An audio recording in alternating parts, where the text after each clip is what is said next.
orchidėjos yra, sakysim, dviejų pagrindinių grupių, kurias reikėtų laistyti. Tai vienos būtų stambiašaknės, kaip pavyzdžiui dabar matomas Phalaenopsis, arba kitos galėtų būti smulkiašaknės. Tai didžioji dauguma Odontoglossum grupės ir dendrobiai.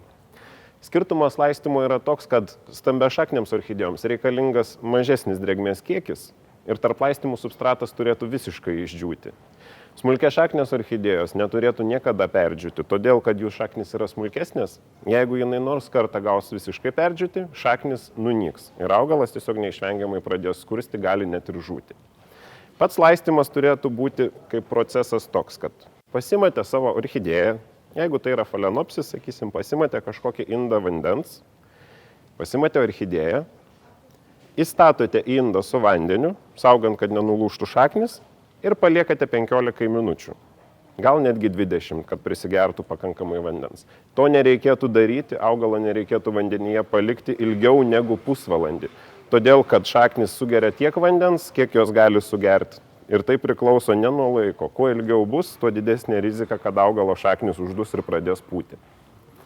Sekantis laistymo būdas būtų paprasčiausias perliejimas. Tiesiog pasimate savo Phalaenopsį, pasistatote į kriauklę ir su drungnu vandeniu perliejate iš viršaus substratą.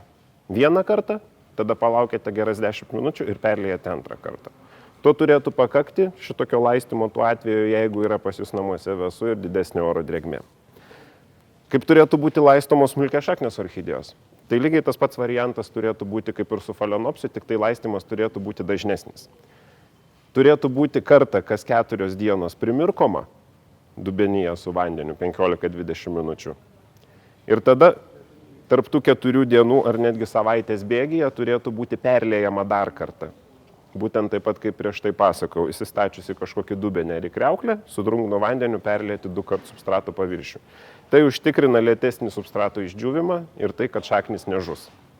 Taip pat nereikėtų pamiršti, kad laistant vasaros sezonų, augimo sezonų nuo kovo iki rugsėjo, reikėtų naudoti ir trąšas, todėl kad vandenyje maisto medžiagų nelabai yra ir jūsų orchidėja iš to nieko negaus. Trąšos gali būti naudojamos skystos arba gali būti naudojamos miltelių pavidalu.